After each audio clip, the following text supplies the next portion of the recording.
Feels like you're right here in my room right You what? now. No, it feels like you're right here in my room right now. I feel you look like Jesus, but yeah. So you look like Buddha, like a young Buddha. Wow. Yeah. I feel like a young Buddha. How does that feel? What does feeling like a young Buddha feel like? I don't know how to say the word, but equanimous. Equanimous. Hmm. Can you So I've been seeing that word a lot. And by the way, we're recording now, video, audio. Awesome. Could you break that word down for me? Because I've been seeing it everywhere, but I haven't looked up the definition and actually dove into it.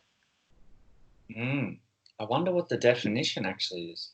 Should we look it up? Let's do it. The definition. Well, I think we'd probably type in equanimous. Equanimous. Okay, I've got one right here.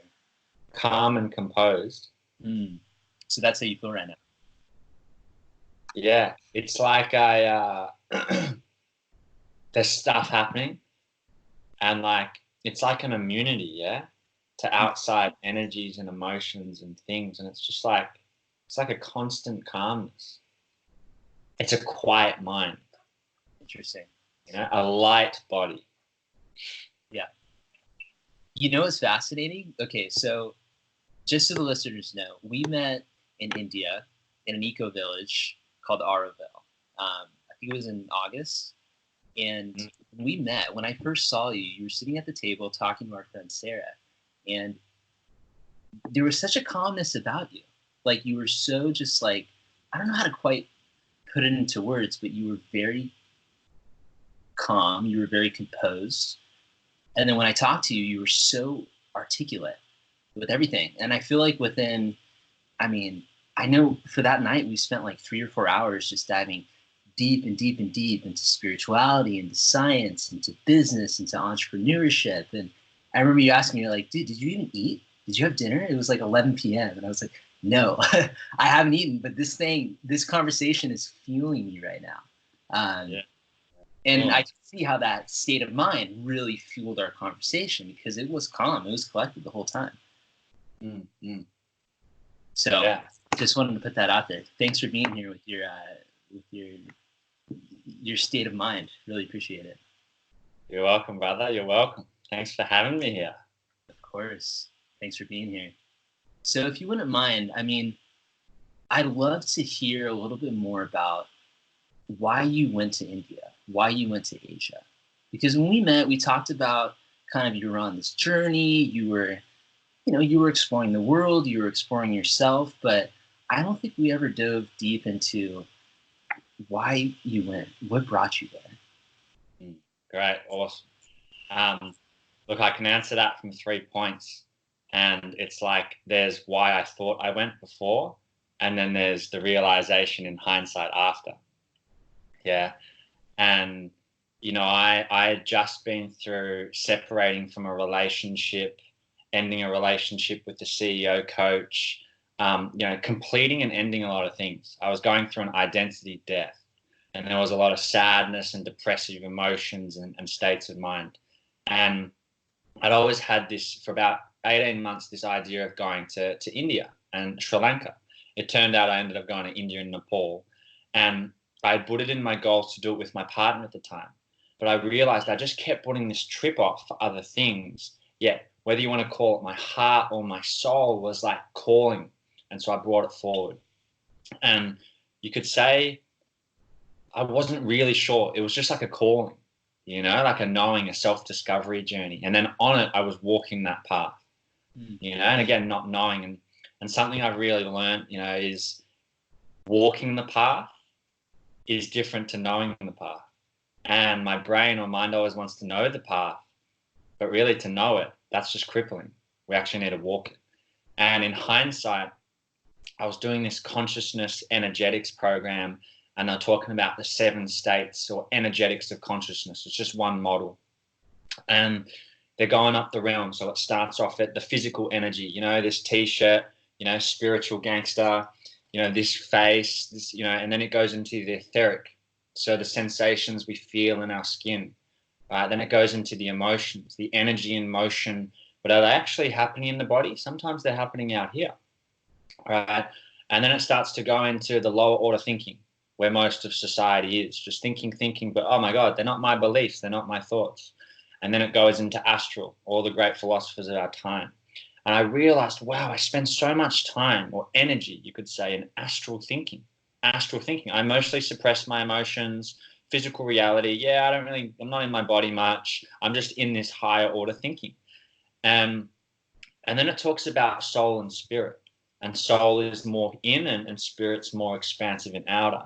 And I realized in hindsight, I'd started to get access to this realm of soul, right? My unique individual, whatever's been implanted into this reality in this lifetime. And then spirit, this realm which is an out of body experience, these crazy moments I'm happening in my life. And in hindsight, I realized I was looking to discover my soul and spirit world. And India obviously just is a natural calling to that. So that's why I went to India and Nepal. And, big part of that was letting go and not planning my trip. And it was such a range of experiences, from doing a yoga course to helping at a personal development organization to helping at a children's home to being in the eco village with you, to meditating with the Zen masters, to climbing up to Everest base camp, to being with the local people in a rural village in Nepal, meditating in the caves. All of that was just a journey of self-knowledge and self-experience of soul and spirit, something that can't be experienced through a book, but rather walking the path. Wow, it's incredible. So before you went to India, you would say you were kind of in this knowledge space. You were trying to learn. You were thinking about things a lot, thinking about philosophies, thinking about big ideas, but you hadn't quite taken the step to experience these things. Yeah, you could say that. Yeah. So I want to dive into the 7 sort of layer spectrum of consciousness for a second, because you talk about the physical kind of layer being at the bottom and then the spiritual at the top. When you went on your journey, you said that you were in this kind of middle ground, so to speak. Would you say that you had to re-experience or kind of re-explore those lower energetic realms before getting back up to the top? Yeah, it's interesting. So this model talks about the ego, or another way of putting it is awareness or consciousness. Yeah, the access or the observer to each of those realms. And my background is I grew up as a pretty like commerce student, management consultant. Go to the gym, try to look good. Drinking alcohol, all this. Unaware of the different energies. All they are is energies. No access. It's like we've always got the soul and spirit, but it's where is our awareness? And I only became aware that I'm not my thoughts and that there are sensations in my body when I first started meditating. Yeah. And then, but I still got stuck in my head, even meditating, not meditating, like where is that energy in that stuff? And emotions, I've been on a journey as an emotional intelligence facilitator, helping other people with their emotions, starting to do embodiment work. There's so many modalities out there. And I look at all the modalities as just a help or guide in accessing the different energies or frequencies or portals, whatever you want to call it. And something that I recognize is myself, I can only say this for myself, but therefore most of society, maybe to 95%, lives in the physical realm. We are physical. We're so scared of death because we think we're just our bodies, and when we die, that's it. Building, safety, food, right? And not really in our emotions. I mean, we're mainly suppressing them, repressing them, or expressing them. And even in expressing them, we think that releases it. No, that just keeps perpetuating it. The thinking, definitely, for myself, and I can see in society, we're like, it's like a prison, the mind. But does the mind even exist here? We point to the brain, but where's the mind? And then spirit and soul, well, you know, even some of the spiritual, really spiritual gurus and things I met, it's like some of them are so high in there, they're not even grounded in physical, but it could be a choice. You know, I'm starting to see they're choosing that. So there's just these realms, and we have choice over where we go. And I think if we grow up in a really deep Eastern philosophy, we might actually start at the other end and need to ground in the physical. Whereas in maybe more of the Western world, you know, just as a possibility, we start more in the physical and we need to work our way through. Interesting. Yeah, you know, to point that out, it really resonates with me because I know when I went to India, it felt like there was so much spirituality everywhere. You know, temples on every corner, people praying in the streets. I mean, the songs were everywhere. You know, we were learning yoga, all these spiritual things. Whereas here in the West, it's kind of it's not in your face. You know, like maybe there's a church here, a temple here, a mosque here, but it's just you don't really feel it in the air as much. So it's interesting how we're kind of both coming at it from different angles, coming at the same thing, whether we're in the East or the West. Yeah, that just really resonates.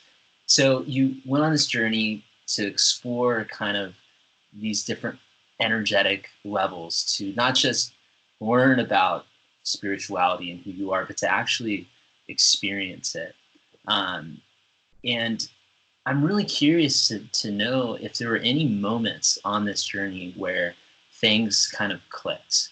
Because I feel like when we go on these journeys and, you know, we're trying new things out, going outside of the box, it can be scary at times. You know, we can get sad, we can get, you know, frightened. But then there's those moments where everything opens up and we're like, oh my God, we are doing the right thing. So have there been any moments, you know, since you went to India up until now that maybe you've been super down and doubtful about what you're doing and then super up and kind of stoked about, you know, the path that you're on? Yeah, well, just to frame, like even me going to the journey in India, I wasn't conscious to it at the time why I was going. Yeah, like I didn't really consciously know until later. And you know, one of the things I'm kind of trained in is this notion of rites of passage, which is ancient traditional cultures have been doing this, you know, for generations. And we go through transitions from a boy to a man, or a girl to a woman, or to the mother or father to the elder. And there's three components to that, which is separation, transformation happens in the container, and reintegration. Yeah. And separation, so me going on this trip was separating from my normal environment, all the things I was leaving behind. And it's really important because it changes the thoughts, or it creates space, or there's a new environment, right? There is a clearing. And even on the flight, when I landed, I was reading the book Brene Brown, Braving the Wilderness. And you know, I perfectly curated my books on the trip. It just worked out so well. I was like, I'm braving the wilderness. Look, the 5 regrets of the dying. Look, the subtle art of not giving a fuck. You know, just and what I got, one of my first realizations on the journey was I had come home to myself. And I needed to leave the safety of my family, my friends. I had some really beautiful bonding relationships and great organizations I was working for. But I had to leave that to realize that no matter where I go, for the first time in my life, I am home with myself. Yeah, there's like a safety and a security and a love and just an authenticity to be myself. And I had to leave to learn that, you know. And, you know, and then as I'm going through the journey, I think one thing I noticed was, doesn't matter where I am, beautiful mountain, temple, it's the people that are around me that are most important thing, right? That connection is so important to me. And you start to kind of manifest or attract things, right? Certain people at frequencies or certain things happen, you know, just going on the journey when my rational brain or planning's not getting in the way. And there was a sense of my being I'm just a clearing for people, for safety for people. So when you talk about there was an openness or a calmness, you know, it attracts. People are all of a sudden sharing these crazy stories with me, or sharing about their life's challenges, or asking questions. And it's because of a lot of the work I do at home, right? It's facilitation or coaching or embodiment. it's, but realizing, oh, wow, I've actually created in my being a safe space, and in the world, there's not a lot of safety. We're so, people are so in fear vibration or energy. It's like at work, it's not safe to express my true self. At home, oh, I don't want to tell my partner this because they'll get upset. Or it's like in the world, oh, I'm judging. Oh, I'm really worried. I don't want to look bad, in public. Like, it's like if someone farted on the train, oh my God, like their face would go red and everyone would, fall over. We're so scared of each other. Yeah. And so there's like this safety, and we can all cultivate that within. But I had to, again, realize that because I'm doing this all the time at home. It's just normal. But then realizing, oh, wow, why is this stranger saying this to me? Or why is this being attracted here? So that was another realization. Yeah, on the trip. Yeah. So these three, you talked about the rites of passage. And this is something we talked about quite a bit, when we were in India, the importance of rites of passage in our cultures. So these three parts: separation. What were the other two? Transformation, and reintegration. And there are you can go a level deeper, and there are specific components in each of those. Yeah. But imagine it as like, it's like, a great analogy is in transformation is the container for the cocoon. Yeah, to become a butterfly. Right? It's gone the caterpillar into the mush. Things are dying. So there's a challenge component in there. Okay. There's a story component, sharing unique story because everyone has a unique soul. Right? There's like a recognition of that unique person's spirit that happens in there, acknowledgement by community, and then there's visioning.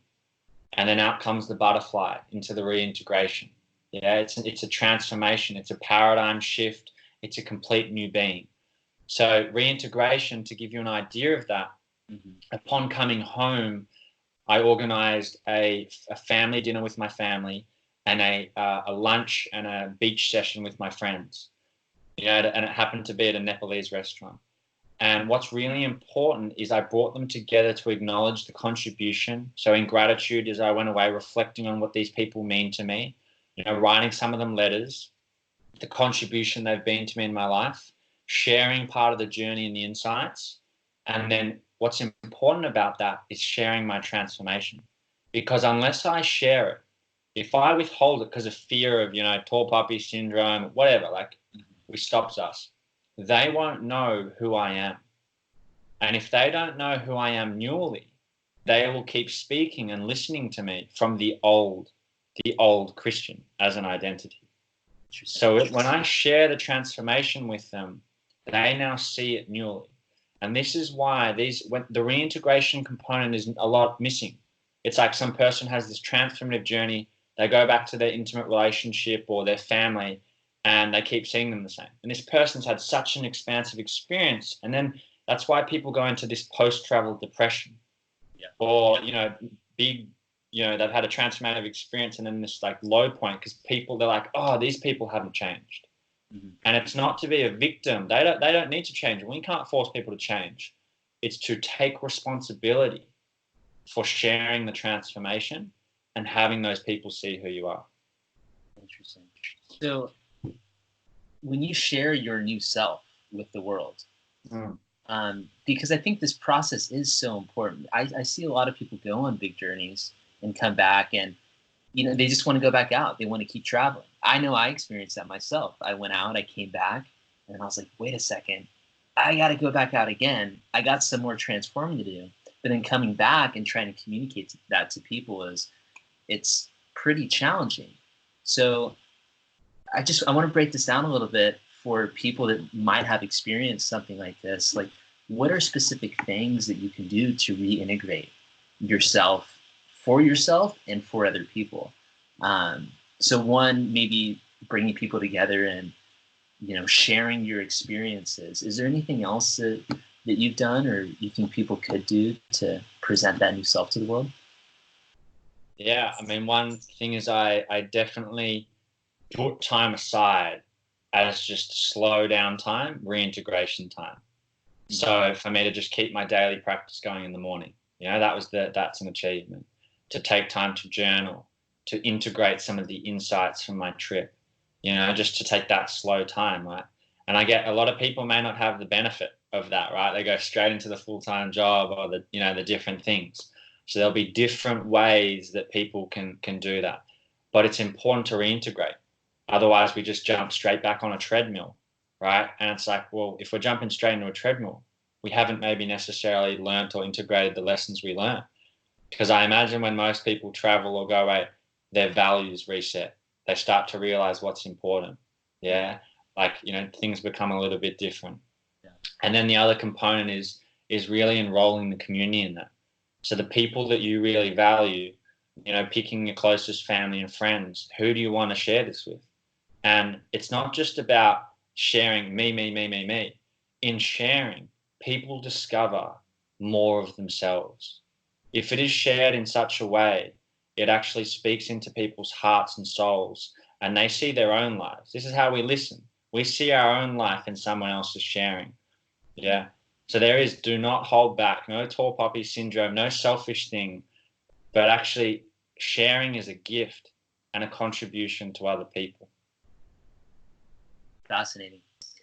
So, man, thank you. I mean, that's one thing that's so cool about podcasts is that we're sharing, we're sharing our stories. And, this is one thing that we talked about on a previous podcast with a girl named Sydney. She basically said, like, the whole reason why it's just so that we can experience ourselves in a different light.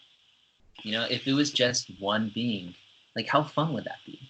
Right? But through you, I can see me just through different lens. So cool. So what are you doing right now to communicate who you are? I mean, well, we know what you're doing. Like, who is the new you, would you say? Before you were a holistic well-being coach, you were a facilitator, whatever else you were. I don't know. How would you set yourself up now? I'll go back a bit, yeah. And I'll start with this. It's like I've been so focused in my life, and one of my biggest struggles or stuck in my head is like, what's my purpose? Need to know my purpose. Surrounded by high performers that are killing it. And the recent insight I've had is have the intentions and allow the purpose to unfold. And there's kind of two factors that come in here in my discovery, which is there's a destiny and then there's choice. And destiny is like the thing that this soul was born into this body, and it has, based on numerology, birth date, we have a specific destiny playing out. And destiny, not some fancy word of, create a massive thing. It's like all the conditioning what I'm doing, all the resistance. Oh, I burnt out. I need to learn balance. Oh, I need to learn how to set boundaries. Oh, I'm now in this relationship. Oh, jealousy. Oh, I need to undo jealousy. Like there's a constant unraveling to reach a destiny in this lifetime based on numerology and the universe. And then there's choice. Choice is a function of parental upbringing, education, society, the books we read, the games we played, all the conditioning. And so there's these two factors playing out. Yeah. And what I've come to realize, if I go back a bit, is, I started off, in corporate or studying for 6 years, traveled the world a bit, traveled, partied, discotecas in Berlin, techno festivals in Mexico, joining a frat in the US, traveling through South America, all of this. And then I, started my own business, right? And then I went into management consulting. Now, just before that, I burnt out. And so that sent me into mindfulness and yoga and psychology and philosophy and nutrition and diet, all that. Then I'm not happy in my job. Oh, my soul is not being fulfilled. And it's like, once we take the blue pill or red pill, whichever one in the matrix, we can't go back. And I was no longer, 6 years I studied commerce for this dream management consulting role, but I'd already taken the pill. I'd seen too much outside of the matrix. And the matrix is what I refer to as what we think are our beliefs and thoughts, but are just conditioned. And when we step outside, we realize it's all an illusion. Society is based on illusions of theories and systems. And then my journey went a bit deeper in personal development. And then I quit my job. And then I started facilitating and coaching, yeah, helping people, emotions, all this stuff. And then more into the health world, you know, more healing modalities, you want to call it, right? Kinesiology, network chiro, like, you know, NLP, you know, all this kind of stuff. And now you asked me that question, and 2 years ago, I would never have thought that this is my purpose. 2 weeks or 3 weeks ago, I would have never thought that this is my purpose. But my purpose, which has come to me, is to reach enlightenment. 3 weeks ago, my rational brain would have been like, what is that? How does that work? Is that even possible? Like, sounds like some crazy far-fetched thing of Jesus. And then it's to reach enlightenment and teach others the path to enlightenment. And what I mean by that is I had an experience last month that I just, you know, my brain can't explain.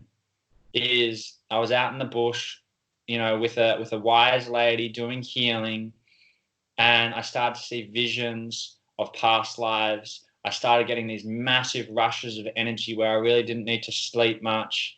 I experienced sensations like leaving my body, and just through her wisdom as sharing, things just started to click about the world. Oh my gosh, that's why religion is the way it is. Oh my God, that's why all the religions are like that. Oh, that's what Jesus and Buddha was talking about, like these idea of just actual humans. Oh, that's why the government's doing this. Oh, that's why Australia is burning in fires right now. You know? And then starting to attract people that have had this similar experience, a connection to source, where I have a level of energy now, as well as if you want to call it, you know, brainwaves, alpha brainwaves, beta brainwaves, all this, that is hyper connected, and I can feel things. And that equanimity I'm talking about, there is a calmness in this body. All my negative thoughts are disappearing. I come home and why aren't I getting triggered by my parents anymore? Where'd that go? My ex-partner calls me to say she's got a new boyfriend. Oh, where did the jealousy go? There's no jealousy. I'm like, why isn't that there anymore? And then things start to click, you know, the Dalai Lama, art of happiness. Shame, guilt, I've never felt that. What's that? Why do people feel that? Because he wasn't programmed in that matrix. He practiced in Buddhism. Yeah. And then I'm starting to hear stories of people doing some crazy things in the world. And I mean in like powerful places. People starting to use energy to literally take spirits out of people, stop people's physical bodies in their track. People across the world healing others in the thousands just from energy healing. People that are in really wealthy, selling big companies off, doing things to change governments and how specific industries. And all of these people are connected to whatever the source is. And I'm still on that journey. The source, God, whatever, like connected, not religious, not, you know, remove the word. There's some energy or higher force at play where it's pulling. It's absolutely pulling. I can no longer unsee or unexperience what I have. And then the projections start coming. People are like, Kristian, you can't drive without glasses. You can't heal your eyes. Like, Kristian, why aren't you talking about the fire? Like, you know, guilt, you need to feel the emotions that people are feeling. But there is a bigger picture at play. And this is mythology. The same human stories have played out years and years again. The reasons why all these governments, you know, Donald Trump, the ScoMo in Australia are coming out, nothing is by chance. There is an evolution happening, an enlightenment of consciousness, but we can't see it in the matrix, which is 95% of the people. And we can't see it when we believe in things like science is it and there's no such thing as spirituality. The science is yet to explain some of these experiences. There's some great people in the world, though. Joe Dispenza, you know, Abraham Hicks, you know, they're all doing this stuff. You know, Wim Hof, like, oh, I don't believe him. Oh, okay, let's put him in a clinical study. Oh, let's inject his bloodstream with a disease. Oh, wow, he really can cure the disease. All these healing modalities are connected to the same thing, which is the source. They've just been given a name and a technique, and little do we know even why we're trying to heal in the first place. We're all unconsciously or consciously moving towards enlightenment. We don't even know what that is. Well, some of us don't know what that is. And we don't even know we're moving towards that. I mean, this is huge. What you're explaining to me, you're basically I just lost the voice for a second. Oh, you lost my voice? Yeah. Oh, here, I'll back up. I said, this is huge. You're essentially trying to help everybody reach entirely new levels of consciousness, meaning thinking, feeling, being, becoming. You look at any of the kind of spiritual kind of gurus or political leaders, like you're saying, the biggest leaders of our history of human existence have had this sort of goal. So now I wonder, it's like, okay, well, how do you do this? Because everybody has their different path, right? Everybody's on some sort of path to enlightenment. But like, do you know what your way is yet, or are you working on that right now? Well, here's the thing: is we think the matrix is just like the corporate world, or just I even realized the not-for-profit world.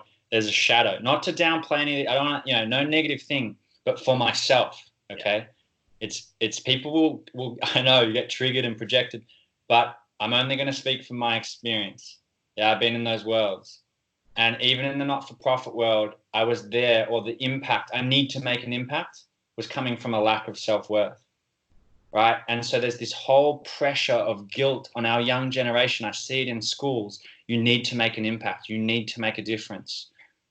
But when we start to when we can get our consciousness above all these things and see from a bird's eye view, oh my gosh, we're doing great things for the world, or we think we are.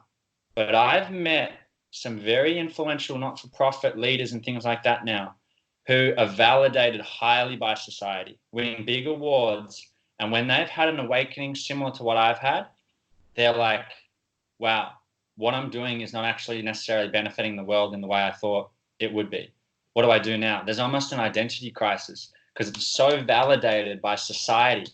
We think we're doing such great things, and we have some kind of awakening, and it's like, oh, I need to shift focus.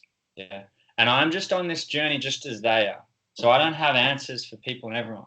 There's one person, I'm going to travel out to the Bahamas this year to meet with a man who is helping people access this. And he's just got one method.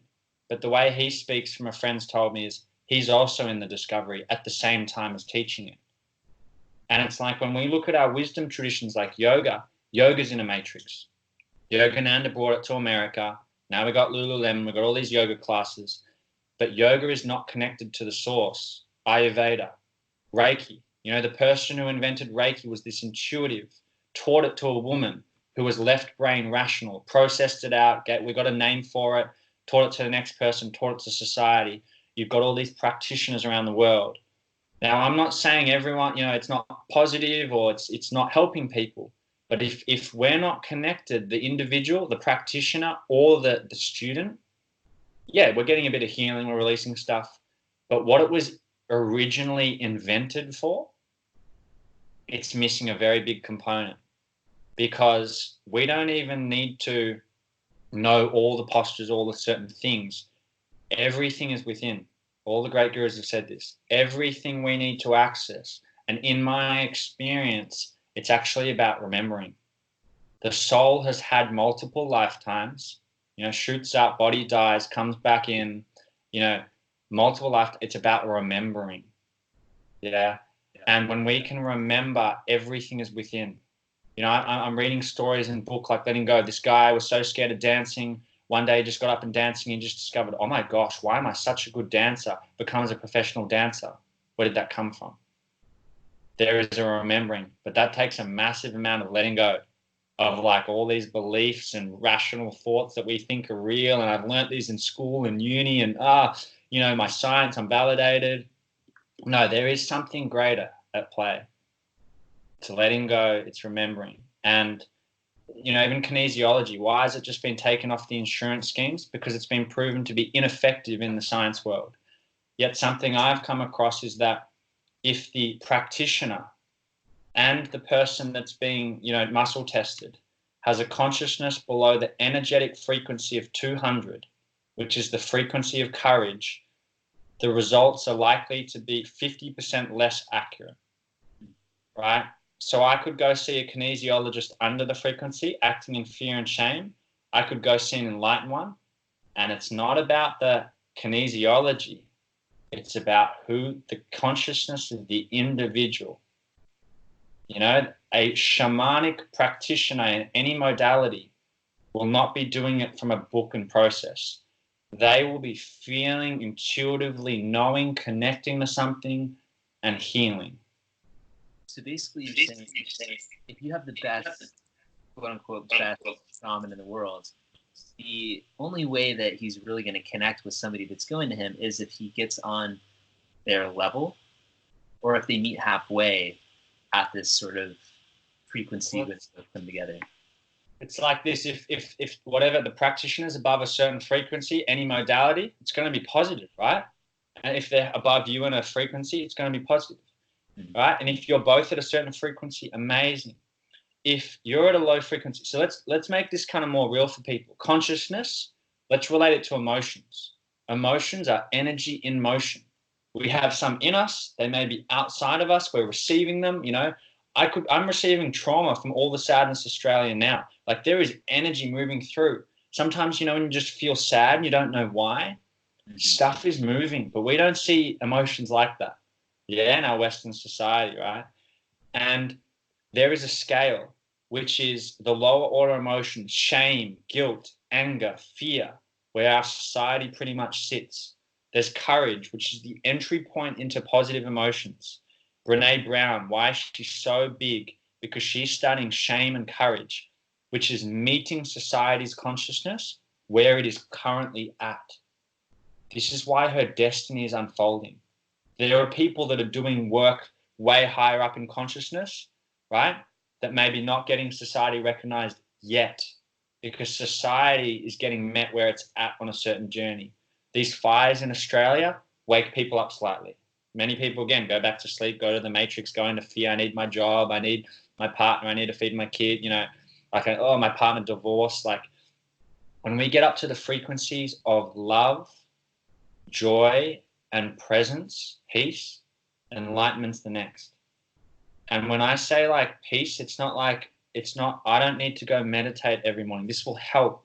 When I'm talking about my brain is just quiet when I'm sitting there. Yeah. My body is light. Now, it's a personal experience. I can only speak from I'm experiencing new levels of this. Yeah. But then I can actually see all the lower order emotions. They've actually disappeared, but I can see them for what they are. I can see them in other. I'm like, wow, that person is living in shame. I didn't have that access before. Yeah, I could, like, logically, I can pick people, read people. I'm good at reading people, but now there's a new access. Interesting. It's so interesting to break it down like that, because personally, I've seen a lot of people that have enlightening experiences, awakenings, so to speak, and and then you see those people kind of stay in this state of, I want to say, aloofness. Like, they've realized that there is this pure light inside of them, and they don't want anybody to mess it up. So whether they go out into the woods and stay there for the rest of their lives, or they just stop interacting with people because other people are vibrating at a lower frequency. I've seen that happen. But what's interesting is you bring up like Brene Brown, for example, going back into the world and working at a level that maybe she may have passed already, but that's where her expertise lies. And she's found this sort of niche to work with people that are in that space, or to study that, sort of frequency and help people that are trying to move above it. So, I don't even know yeah. I don't know where Brene Brown's on that scale, yeah? And what I mean by that is I'll give you an idea. It's like there's just a knowing now, yeah, where it's like I meet someone, like face to face, and I'm like, yeah. It's like I can ask a question like, what visions have you seen in your past lives? And they just answer, yeah?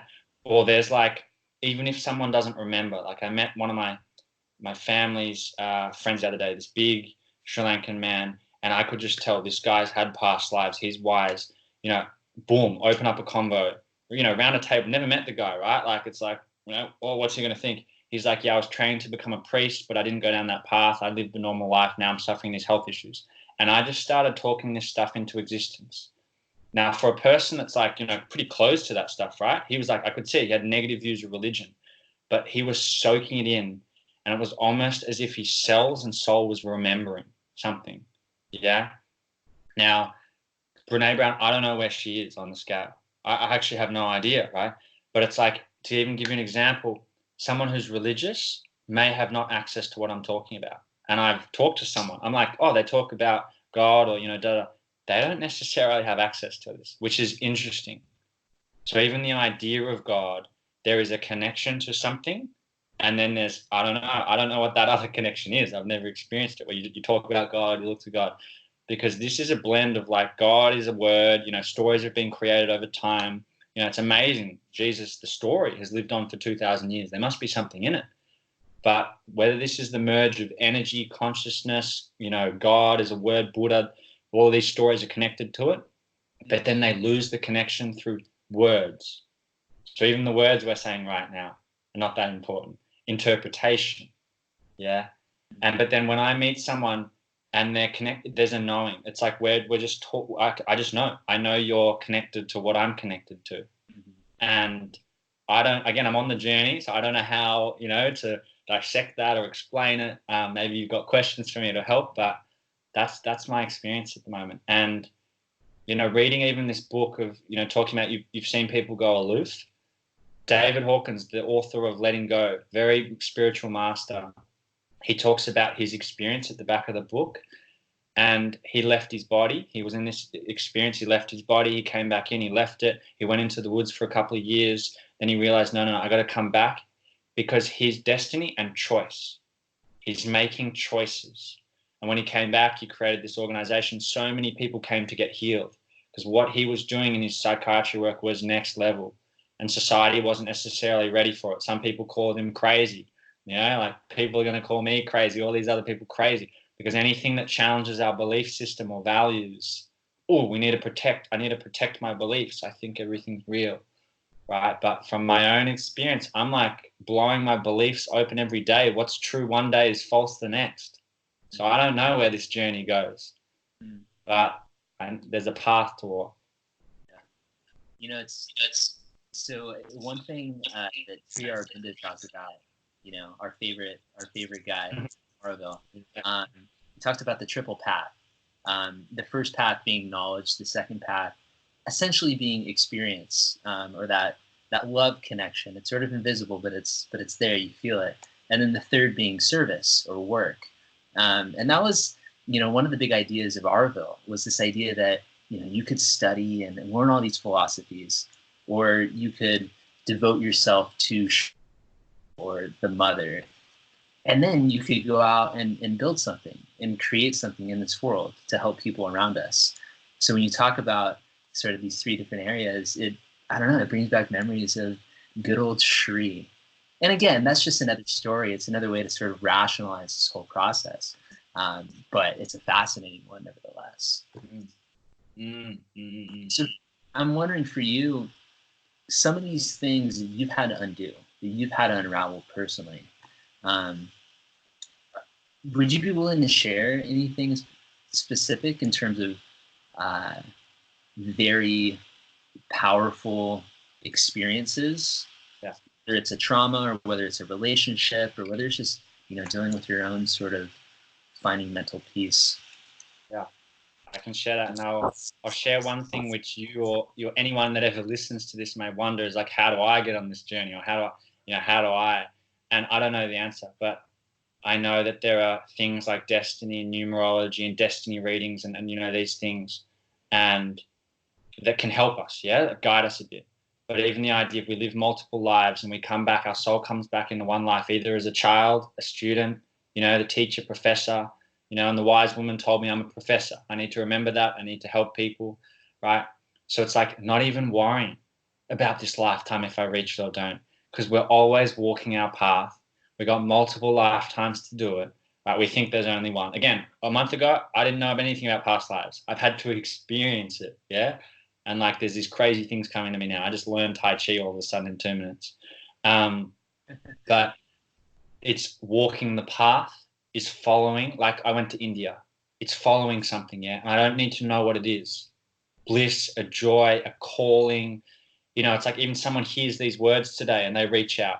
It's like whatever the path is, yeah, I don't have an answer for you. It's always within, because you know what your soul's pulling to. You know what that heart is pulling to, right? Destiny, that's where it keeps aligning us back. You get burnt out, you go through the divorce, you realize, oh, I'm off destiny. It will keep pulling you back no matter how many mistakes are made.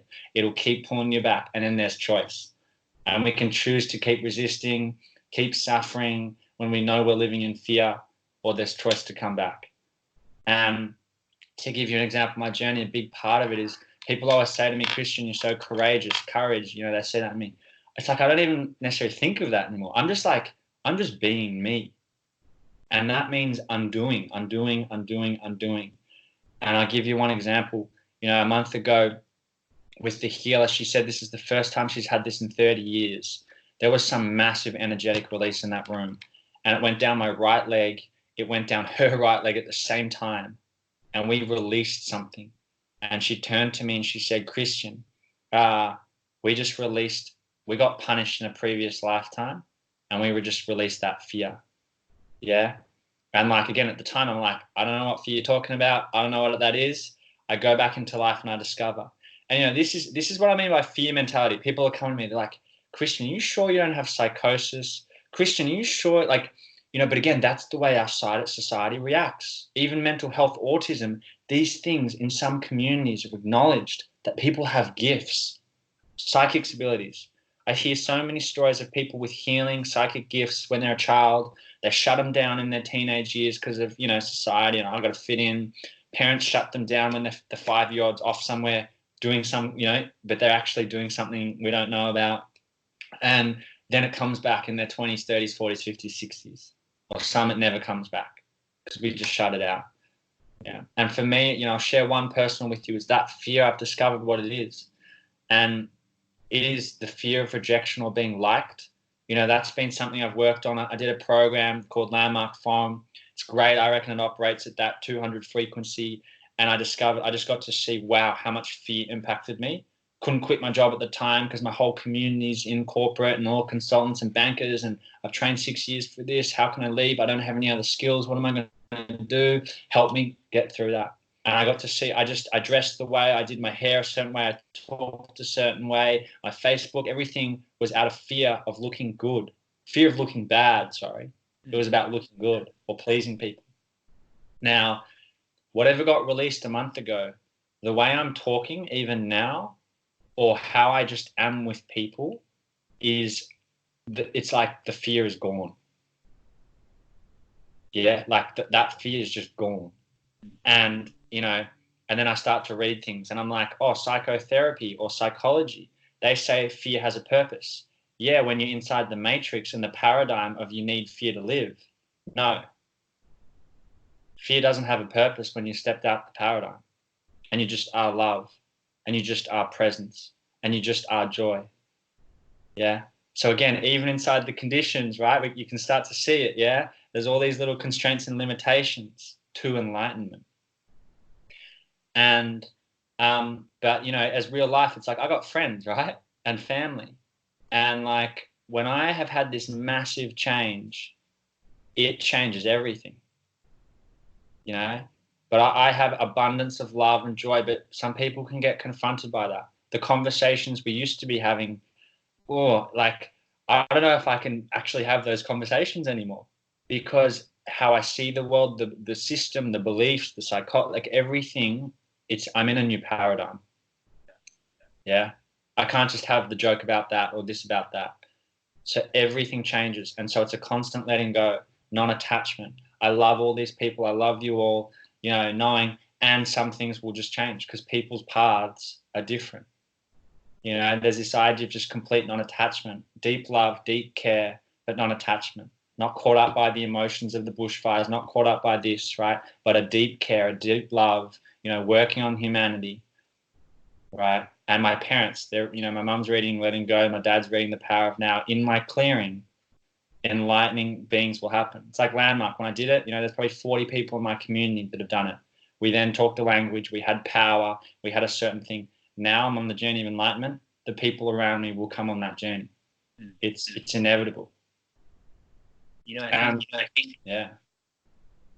Thank you for sharing. I mean, I think what's really interesting about this is that there's a tendency for people to want to fix other people, to tell them what the right thing to do is, or the right thing to say, or the right methodology, practice, whatever. But really, at the end of the day, if you just be you, if you just do you and be the best version of you, pursue your own path of enlightenment, what you're saying essentially is that people will kind of start pursuing theirs. They'll feel it, right? Like, would you say it's like a sort of a tapping into the same vibration or frequency that you start putting out there, and then people just kind of jump right into it? It's I live by Gandhi, be the change you wish to see in the world. And I say it a lot, and I know that when people are reading it, they're not getting it either. Especially around the fires, people are like, you got to donate money, you got to do it. Yeah, it's like, yes, that's great. But when you're acting and coming, there's a lot of like shame, anger, fear, a lot of people blaming the Prime Minister. Do you really think it's the Prime Minister's fault? He's just a pawn in the puzzle. Corporations are running that stuff. What's running that? Money. What's running that? The decisions and choices you're making in your everyday life. The fear to stay in a job that's not, actually pushing society towards not right.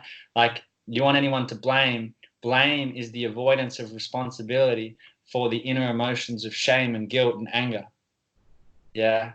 And so be the change is go work with the shame, the guilt, and the anger that you're projecting onto society. You're creating more guilt in the world. Imagine this poor Prime Minister receiving all this. I don't necessarily have to agree with his policies or his decisions or who he is, but to your point, he's walking on his path.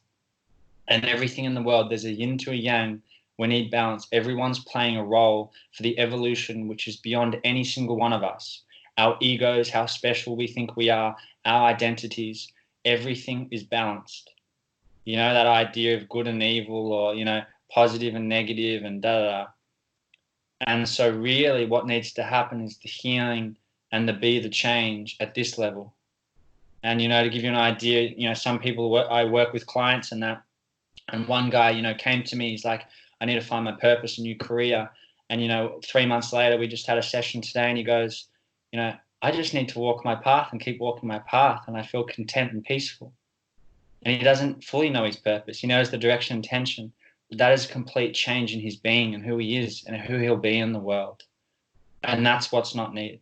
It's not that he's in that dream job that he thought was a dream job, which is a false illusion for freedom, which he thought he'd get from the job, but he'll realize he can never get freedom from the job because he needs to be freedom. Or even the idea of all this society trying to make an impact. Why are you trying to make an impact?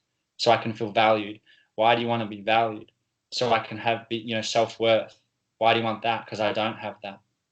Well, then you're going to need external validation and awards your whole life to feel self-worth. Or you can undo what's in the way of your self-worth, and you can be valued. And then you can go out into the world and you can give with no need for external validation. And wow, the impact you'll make on the world from that, from being the change, Yeah. For me, that's what the world needs. That's incredible. I think Joe Dispenza, that's sort of his mantra, right? Heal the human being, and that'll heal the world. Yeah. He's leading the way in this stuff. Yeah, we've talked about Joe Dispenza a little bit. I think you brought up his programs. I mean, if you could sum up Joe Dispenza and who he is and what he does, at least in your eyes, like, what is that? Well, this is what's cool, because when I say everyone's out there just doing their own modality and their own thing, I barely know Joe Dispenza. I've barely watched any of his videos. I don't even know his programs, but there's just annoying, It's like when we walk the path, it's like, Joe Dispenza, I know who you are. I know what you're doing because we're vibrating. I don't know what frequency, similar or not. I know he's in manifestation. I know he comes from a clinical background. So what he's bringing to society is the merge of sight. He's just living his destiny. And there's an understanding of that. And, I will attempt to go to one of his programs this year. But this is what I mean by the idea of modalities. If we keep looking outside of ourselves, I don't need to go to Joe. I don't need to go to Donnie Epstein. I don't need to go to yoga with the attitude of I'm trying to find something outside myself. It's more, I have now accessed, and, I just learned this, right? To be fair enough to anyone listening, so, People always told me it's always within, and I conceptually got that. Yeah. But until I had the personal experience of that, and it's not to go chasing that either. Yeah, it's like just walk the path. You don't need to know what you don't need to know. Walk the path; it'll come. And when that moment came, I really got everything is within me. And yes, these modalities can help me access it, but the attitude must first be close my eyes, go in, try and listen or connect to something. It's not there. Great. Go in again. Do it the next day. Do it the next day. All right. Go do a program. Okay. You've helped me understand there's this block. Okay. You've helped me understand this. Wow. You've helped me experience something. You know, it's like the person that goes to Joe and gets healed. They're like, it's a miracle. This is amazing. The trap here is if they keep going back to Joe to connect to that. That's the trap. If they keep going back thinking it's outside themselves, that's the trap. They need to go in and go, it's not a miracle. When you understand consciousness, there are no miracles. There is just deep wisdom. There is reality outside the dream. And the dream is the matrix of what we think society is. And I think I see where you're going with this. This idea of freedom through discipline, right? To be able to put your mind and your heart to something and keep working at it, and to stay focused on that goal. And if your goal is to become enlightened or to realize your self-worth, to know that it's going to take work and it's going to take some form of discipline. Could you talk about that a little bit? You brought this up a while back, and I found it fascinating, and I think very relevant to just, I don't know, I guess when I look at society today, everything is very instantaneous, you know, quick gratification, you know, get rich quick, or take this pill, you'll get super skinny. But in reality, it's not that easy. So yeah, could you explain to me a little bit about this concept? Even like TikTok, I haven't jumped on that, but you know, if we're talking about we're all going to enlightenment, I'm sure that that's not helping. Yeah, I imagine, and like, there's nothing wrong inherently with TikTok. It's the human brain and condition that's got some challenges, right? But to your point, it's like, I'm just going to seek pleasure and avoid pain. Human condition 101, right? That's not the path to enlightenment. And to clarify again, freedom through discipline, that's my destiny. So yeah, it's not going to be every person's destiny. They may have it as a value, but that's actually my destiny, right? And so like, people want to know their destinies, you can reach out to me offline. But for me, looking back through my whole life, again, to realization, why do I keep having breadth of experience? You look at my resume, I've worked for like 20 organizations. Why not 2? People go, he's got commitment problems. He's got this. Why do I want to travel so much? Okay. It's inherently underneath all of it, I've been valuing freedom, and I knew that. And then I attach wealth to freedom. It's like, when I have enough money to pay for all these experiences that I can travel the world, I'll be free, right? And it's, again, been a constant unraveling. It's like, it was one of my values, wealth, and then it was freedom. And, each year it's changed. And now it's got to a point where it's just, okay, it's come into place, right? And it's through discipline. And what I thought was freedom is not freedom. Yeah, that's the illusion. That's what I'm calling the dream. The matrix is the dream. We think freedom is traveling. Yeah, because we're sold it. It's not. I am in freedom right now. I can tell you that right now, which is, I wake up and my mind has no thoughts. I can sit in stillness, right? And it's like a freedom I've never felt before. My body is so light, from someone that's injured their back twice, pulled their hammy, injured both Achilles.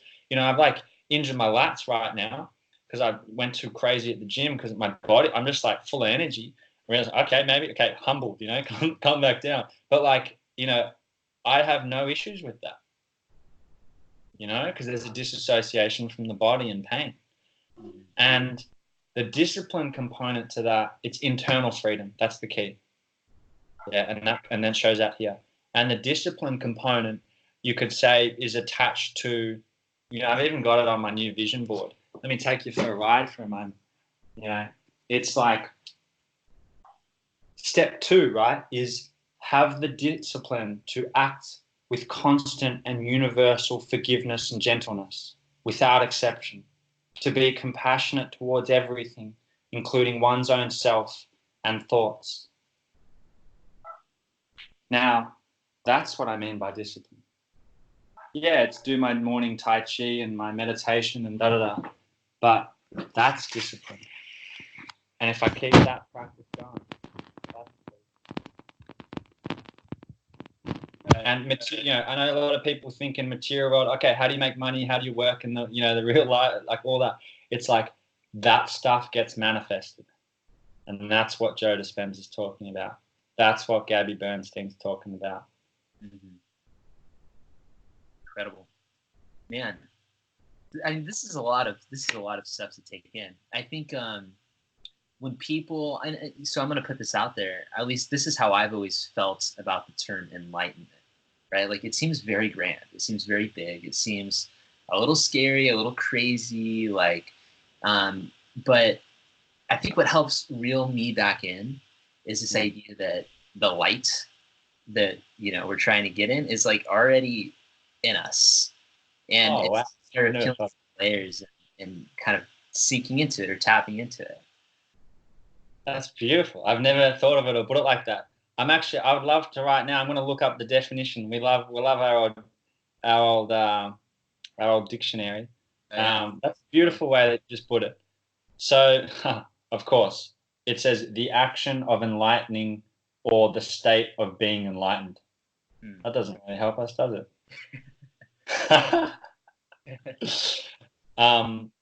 Yeah, I mean, again, it's like words aren't so important, yeah, because it's like, why do we want to know what it is? Again, it's knowing versus walking. And I couldn't actually explain to you in words. I'm not there yet, right? But the feeling that I have right now is I know as a possibility, my mind or my brain has been shattered. And, and even talking right now, it's why haven't I even looked up that word? Because I don't need to know what it is, because I know it's real. I'm reading it from people. I'm hearing it. I'm feeling something. It will come. And, it's classic Matrix. If you actually understand the whole movie and the plot, Neo, means 1, 0. Cypher, I think it means 0. We only ever have 2 choices. It's like yes or no, blue pill, red pill. And there is a 1. It's, we think it's Neo, the character. What the movie is trying to say is there is a 1 within all of us. And the most important part of that journey, I think I've even got it written down somewhere here, is we go from exiting the matrix, which is self-doubt, into enter new paradigm. And then in that new paradigm is agency, where we actually think for ourselves outside of all the beliefs and conditions we think are real. Self-belief. When he first dodges the bullet, then he gets hit because he stops believing. And then he gets to a point he realizes he doesn't even have to dodge them. He stops them. And then the last bit's Trinity. And Trinity represents love. And when we have agency, self-belief, and I tell you what, self-belief takes letting go. I mean letting go of every single I'm not good enough, self-worth issue, fear of rejection, everything you can possibly think of. Oh my God, rationality, science. Oh God, is that real? Religion, what's that? And then powered by love. And, something I've just realized is like, love, again, we've got everything we need, whole and complete. And then I had some visions the other day. I realized, oh, wow, no, I need to let go to marriage and love and being with a partner, because that partner, she will be able to power me with a sense of love, not from a place of lack, but a love I can just never achieve on my own. It will be an expansive love. And, and that was something that came to me the other day. So we're manifesting her at some point. Wow. Dating apps is something that personally I've been battling with recently. At least I've been battling with the idea, because I used to be super pro dating apps, then I know I'm kind of going on a tangent here, but and then I deleted all the apps when I came back from Asia. I was like, you know what? No, I'm gonna do me, and I'm gonna get in environments. I'm gonna get in situations where that woman is gonna be in my sphere, naturally. But then recently I'm like, okay, I'm like in my room all day, like trying to working through stuff. And I'm not really getting out. I'm not meeting other people. And maybe that's okay. Maybe that's cool right now. Maybe I don't need to be. But then on the other hand, I'm like, well, if I get that app, if I start swiping, whatever, and if I match with somebody, well, maybe that's just part of destiny, right? Maybe that's just a choice that I was meant to make. And maybe that person, like, was meant to see me at that time. I don't know. I'm like going off, but what are your thoughts on dating apps? Because I feel like you're in a state of mind right now where you're like kind of doing yourself, right?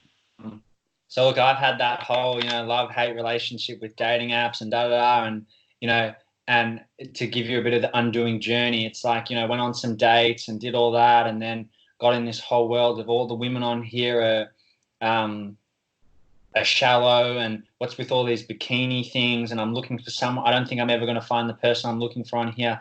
And then coming to any negative thought is a projection. That is just a projection for my own insecurity of me not matching with as many people as I want to match with. Yeah, and this is what I mean by consciousness work. Yeah, it's deep, right? Full responsibility. And then, okay, connecting with a few people, and then about to organize dates, and then all of a sudden they cancel. And normally I'd be like, oh, like, is that about me? Or they wanted to like squeeze me in, and then realizing at this state of consciousness, no, I'm now vibrating within this change period of time. I'm now vibrating at just a different frequency, And I even with one girl, she's like, oh, I'm pretty caught up at work, but how about we try and squeeze it in here? And I didn't know this girl, and I just said, no, the energy doesn't feel right, and I want to invite you to deal with whatever you're not dealing with. And she just went, oh, thank you so much. You're so right. I haven't been da-da-da. Because now I can just see these things, yeah? And now I haven't used a dating app for, I don't know, the last 6 weeks or whatever, because again, where is our attention or focus going? Why am I looking for someone to date? Why am I looking for the da-da-da, My focus is just not even there. And this whole idea of frequency, attraction, da-da-da, it's like, okay, boom. If you look in my goals across my years, oh, this is a cool thing, really cool thing. You ready for this? I've started to match up my yearly goals and planning to the flow of life. I'm talking about the 9-year cycles that we move in our life. I'm talking about the seasons. I'm like, oh my God, this is some real Tao wisdom shit. I'm really excited about that. And one of them, sort of becoming to being your born to be philosophy, right? Yeah. Some just beautiful stuff. People know. Okay. And one of those is that partner that I'm talking about is, I just know she's coming. And I might go on dates here, whatever comes. Yeah. Again, it's like intentions out, let go of desire, because desire comes from lack and manifest. And I have no insecurity or fear. We talk about fear of money issues, of abundance, of female partner, all that stuff, because it will come at the frequency and vibration, the letting go, the trust, the self-belief. And I'm not talking about just oh, let me do a little life hack on my confidence or self-confidence or, positivity. It's like actually from letting go, thoughts, beliefs, everything disappears. It's not like fix or change, to your point before. I'm talking like unleash potential and the synchronicity or connectivity of life. We can't explain some things. You've just frozen, so I don't know if you're there anymore. You see me? You're back. Yeah. All right. Where you disappear? You entered into a different dimension, I think. That's a whole new level. I think a lot of people would benefit from hearing that. I mean, that takes so much stress off everything, right? Like, maybe we should stop worrying so much about that little bio or how we answered that one question or, kind of what our hair looked like that one night. Like, just do what feels right. And if it's not working out, according to like this big grand idea that you had in your head about how you were supposed to look or where the date was supposed to be or what time, then just kind of go with it. But that it does take courage, right? To like saddle up and be like, man, like let's just get through it. It's not the end of the world. And I get it. It may sound easier than it is, because people may go, oh, like Kristian, or try. It's like, oh, you say that, but that's hard to do. And I get that because I've been there too. Yeah, I've been in years and years of struggle. I wasn't in this, whatever this consciousness is, just come. And it's like we hear the advice all the time. This is why words are so deceiving, because we interpret it. And I just can see now how much energy I gave to worry. and emotions of sadness, me feeling about the past, letting go about, I can see that now on the other side. And that was so much energy. No wonder I don't have to sleep as much, or I'm just pumping with energy. So much. So, it's like we have to just take the first step. And the first step for me was becoming present, learning meditation. It's like when I wasn't present, I couldn't even be aware of this in the first place. So there is a journey, and it's not to get caught up in now. I need this now. I have to be the perfect human now. It's like walk the path, and listen into soul. Make the choice from there. Reach out to someone. Read the book. Just stay there. Walk the path, and there will be fear and all the things, but just keep walking. Beautiful. Every word that you spit out, it's like we should write this down. We got to record it. We got to record this. Oh my God. When's your book coming out, man? A book? Well, yeah. I mean, maybe I'll start writing my book from this recording, hey? Yeah. Right? That'd be a good idea. Yeah. So, okay, right now you're in Melbourne, right? You talked about there being sort of an energy in the air, sort of sadness. The fires are going on. Are those fires, do you smell them? Are they in your atmosphere right now, or do you smell them? Yeah, yesterday and the day before, the city of Melbourne was in a complete haze and smoke and outside, and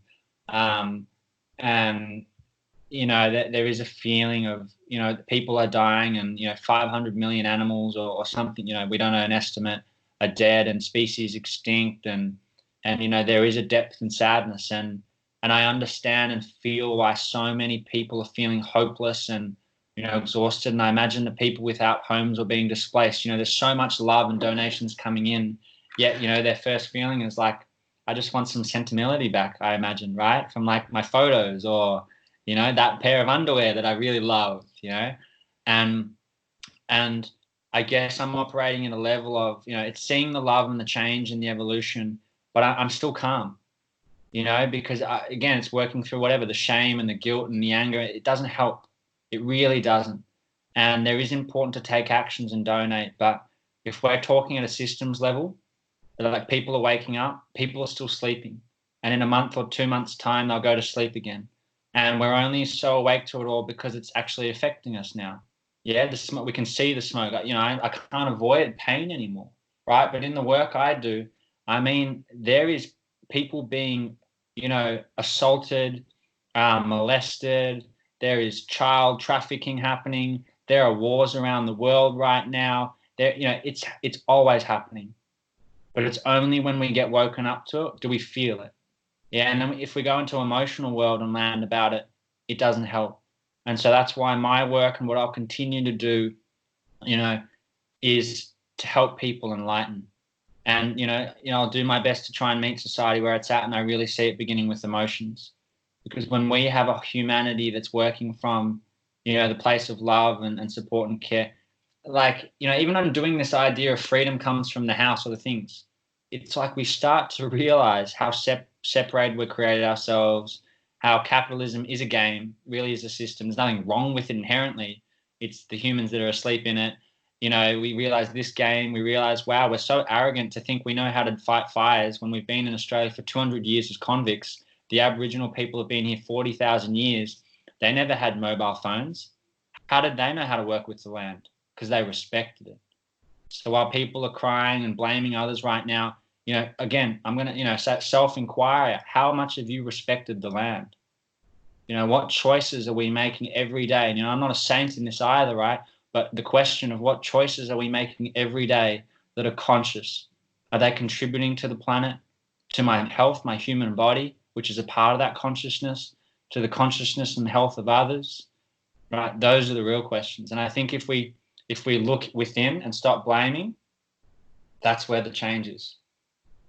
Yeah. And so the period right now is to allow it to, there's a lot of sadness and anger and this, and we will evolve. Like without a doubt, every time a world war's happened, Colombia's gone through drug, it's just forced. But I know there will be another again, that people will go to sleep, people continue to do what they do, many of them, right? And so it needs the continuous evolution and raising consciousness. And there are people out there doing incredible, incredible things. And sometimes that doesn't get caught up in the media or social media because we love fear. We love it. We breathe it. We feed on it. And, where I'm standing is there is also an immunity to fear. And not just an immunity, but love overpowers. Peace overpowers fear. Yeah. Mic drop. Man, incredible. It's something we hear all the time, right? Love. We hear it in songs. We hear it in speeches. We hear it in talks. Like, the cultivating it, that's the really interesting part. That's where it gets fun. Because love, to think of it as just this fluffy, just purely emotional thing, it's more than that.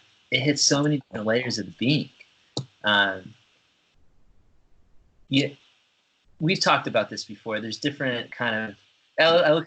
It looks like you have something to say. Do you want to jump in? I was going to say I love you, Charlie, but I was just laughing because the fluffy thing, I totally get it. I'm like, I used to read a lot like love. I'm like, this person wrote a book about love. There was even a moment in time where I was like exploring love for myself. I'm like, what is love? Like rationally and strategically, and reading all the philosophy books, in my relationship, exploring it. And then really not seeing it at the time, but rejecting or projecting people that radiated love. I was like, oh, they're fluffy, or something like they're weak, or like, and it was unconscious. Yeah, and I can see that now because I had pain in me or trauma, or I just wasn't allowing myself to love yet. I didn't, believe it. And so it does seem like this, I can get the whole journey of the fluffiness. I was totally there. And my experience of it right now is, oh my God, it is real than ever. It's like when I say I love you, it's like a vibration in my body and energy. It's a love of all things. It's a passion for life or something. But it's not just a word. It's not this fluffy feeling. It's this will sound a bit crazy, but it's like the saying of seeing God in all things. My eyesight has changed, and I see the world now through it's almost like this glazy, golden, glistening haze. And then I started to lose my eyesight a few years ago, and then went on that journey. And then after massages, I noticed my eyesight was really blurry, and the network card was like that. I was like, what is this? And then when I was in a convo with someone, both of our eyesights dropped at the same time. And I'm like, oh my God. And then I realized this is spirit realm. And when my eyesight's like that, I'm in I don't know, I still don't fully know, but soul or spirit realm. And it's literally it's like heaven. Yeah. And so I don't mean this, it's not just fluffy, right? It's there's an energy, a consciousness, a cellular, there is something, the fighting off of diseases. And I'll give you some crazy stories. I was so into the holistic health world. I need to stick to this diet. I need to have my anti-chlorine water and, these herbs and and I'm experiencing where consciousness can overpower the negative impact of all things external to the human body. I'll give you an example. I never had dairy because I would get sick in my stomach and I can eat ice cream now, no impact on my stomach. Yeah. And again, I'm not saying to anyone, just go do all this stuff but this is just the inquiry I'm in, my current experience of it. There's a sense of healing, like Wim Hof could heal a disease in his body, and immunity to things that we thought were negative. I'm allergic to dust, pollen, mold. I should be choking on the air. Even in my room, I always used to feel this, there must be a bad vibe about this. And then now I can just see all the beliefs for what they are. And in the health world, here's another matrix hack for you. Even in the health world, it's coming from fear. Don't eat this. Don't do this. Stick to this. Do this. Da da da da da da. Now, we know our beliefs shape the placebo effect, yeah, classic 101. I don't believe that I can be impacted by the water I drink anymore. And I'm not saying the water is healthy. I'm saying there's, probably still a negative connotation, things to it, right? Right? And we can improve that. It's not to say don't improve and, don't everyone. There's probably negative impacts to gluten on most of us. Yet there can also be a consciousness and an immunity because we're all living things. This is an organism. This is an energy. So is the gluten bread, Now that lifts me up. That's inspiring. So interesting. So interesting. You know, this is bringing up a memory. When I was in Auroville, I was hanging out with B, the older guy that was showing me around the city. He was actually the first guy I recorded a podcast with. He told me at one point, he's like, you know what? Because I asked him, I think I asked him, are you vegetarian? And he's like, no, I eat chicken every once in a while, or it just kind of depends. He's like, honestly though, like, if you really want to know a secret, like, we could eat metal, and we'd be all right. And I was like, Yeah. What are you talking about? No, but it's a really fascinating point. Like the power of the mind, or just the power of the consciousness. Yes. Mind. And let me just plug in here. Yeah. And that's like saying, like, it's not don't go vegan and don't do this because the planet has scarce resources, right? And a capitalist system is all about growth, but it's a paradigm of, okay, make conscious choices for the planet and our body and all that. Let's do that. And there is also possibilities and things we have no idea about. I don't have any idea about. I imagine I only know 0.0001% of human wisdom and knowledge that are greater than we know now. And that's why I just see this life, this lifetime, this body, this Christian identity is just an experiment, until the next one, or maybe there's not a next, I don't know. Yeah. This Christian you're talking about, this identity, it makes me think about the whole personal branding conversation that we've had. We like, when we were in Auroville, we're like, oh, let's have a personal branding session. Let's talk about how you communicate yourself, how people perceive you. You went off again. I can't quite hear you. Can you hear me? Yeah, you're back. Yeah. Cool. I've done a lot of thinking around this. Like, what is a personal brand versus what is me as a person, as a human being? Oh no, you went off again. Oh, I went off again. You hear me? Yeah, maybe you're not meant to tell me this. Yeah, try again. I don't know. Let's try it one more time. If it doesn't, I'm moving on. It's a word that's thrown around a lot, personal branding. How it's big, how you present yourself online, on social media, in speeches, and whatnot. And, it's something that I see people getting caught up in a lot, thinking so much about how they're being perceived, what people think about the words they say and how they dress, that their brand becomes this formation of the system, of the matrix around them. And it's not an authentic expression of who they are. And I think what's interesting is it kind of goes back to like this whole idea of that a practice isn't always necessarily needed, right? Like to have a formula for creating your personal brand, maybe some people need that, maybe that helps them, but it seems as if the most powerful personal brands are ones that, man, they start from a deeper place. They start from a being, an authentic, natural being that just exudes authenticity, uniqueness. Yeah, that's great, man. And it's like this. It's like, I see there's these coaches on Facebook and they all have the same color background and they're all posting the same things. I'm like, oh, wow.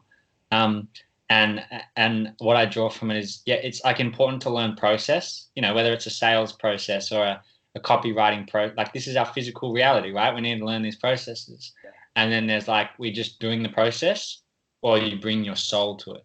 Yeah. And when someone's got their soul in it, like you see, the best example of seeing someone's soul is when they sing. You see an amazing singer, and, even myself recently, I put out a bio to someone and then they said, oh, Kristian, I think you should start with this because they even use this word. That's what the matrix responds to. And so there is an element of like a meeting society where it's at, like, and sometimes I live so high in this other realm that like, it's jarring for people or they don't understand. So I'm aware of that.